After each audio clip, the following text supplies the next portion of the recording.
Hello guys, welcome to Nivitha's kitchen. இன்றைக்கி நம்ம சேனலில் டிஃபன் சாம்பார் பார்க்க போகிறோம். பருப்பு சாம்பார் இட்லி தோசைக்கு ரொம்பவே ஆப்டாக இருக்கும். வாங்க வீடியோக்குள்ளே போகலாம். அதுக்கு முன்னாடி நம்ம சேனலை மறக்காமல் சப்ஸ்கிரைப் பண்ணிவிடுங்க. பக்கத்தில் இருக்க பெல் ஐக்கானையும் தட்டி விட்டுருங்க. மேலே வீடியோஸ் போட மோட்டிவேட்டிங்காக இருக்கும். ஃபஸ்ட்டு ஒரு ப்ரெஷர் குக்கர் எடுத்துக்கலாம். இதில் 1/2 கப் அளவுக்கு துவரம் பருப்பு, அதே கப்பில் 1/2 கப் அளவுக்கு பாசிப்பருப்பு சேர்த்துக்கலாம். இது ரெண்டுத்தையும் ஒரு 2-3 முறை நல்லா அலசி எடுத்துகிட்டு வர போகிறேன்.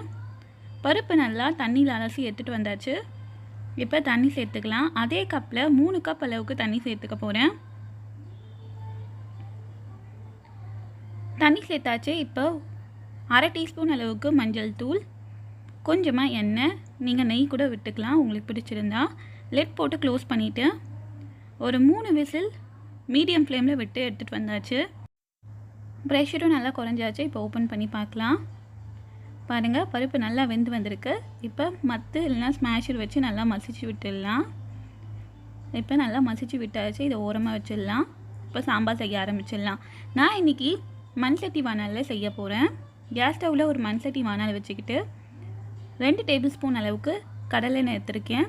1 டீஸ்பூன் அளவுக்கு கடுகு, கொஞ்சமாக வெந்தயம், 1/2 டீஸ்பூன் அளவுக்கு உளுத்தம் பருப்பு, கடலைப்பருப்பு, 1/2 டீஸ்பூன் அளவுக்கு ஜீரகம், கொஞ்சமாக பெருங்காயத்தூள் எல்லாம் நல்லா புரிஞ்சிட்டக்கப்புறம் ஒரே ஒரு காஞ்ச மிளகாய், 2 பச்சை மிளகாய், காஞ்ச மிளகாய் கிள்ளி சேர்த்துக்கலாம்.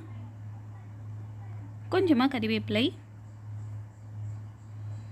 எல்லாம் நல்லா புரிஞ்சிட்டக்கப்புறம் 4லேருந்து 6 சின்ன வெங்காயம், ஒரு மீடியம் சைஸ் வெங்காயம் சிறுவை நறுக்கி வச்சுருக்கேன். அது எல்லாத்தையும் சேர்த்து நல்லா வதக்கி விட்டுடலாம். சாம்பாருக்கு எப்பயுமே சின்ன வெங்காயம் ரொம்ப டேஸ்ட்டு கொடுக்கும்.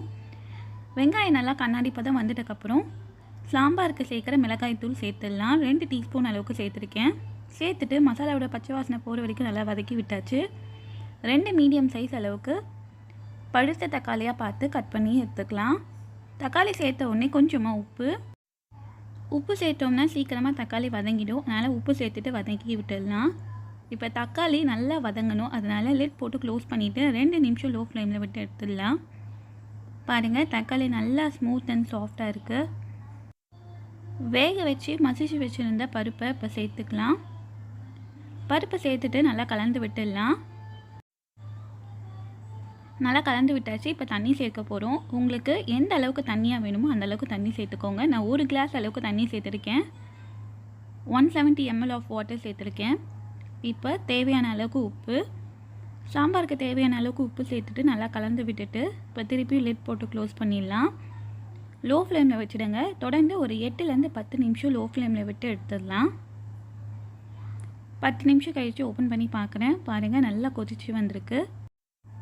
வேறு ஒரு பாத்திரத்தில் மாற்றிடலாம்.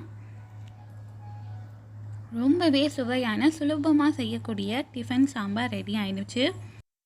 ஃபினிஷிங் டச் கொஞ்சமாக கொத்தமல்லி சேர்த்துக்கலாம். நறுக்கின கொத்தமல்லி சேர்த்துட்டு அப்படியே சர்வ் பண்ணுங்கள். ரொம்பவே சூப்பராக இருக்கும். ஒரே ஒரு முறை இந்த மாதிரி டிஃபன் சாம்பார் வச்சு பாருங்கள். இதை ட்ரை பண்ணி பார்த்துட்டு உங்கள் கமெண்ட் சொல்லுங்கள். மறக்காமல் நம்ம சேனலையும் சப்ஸ்கிரைப் பண்ணிவிடுங்க. தேங்க்ஸ் ஃபார் வாட்சிங்.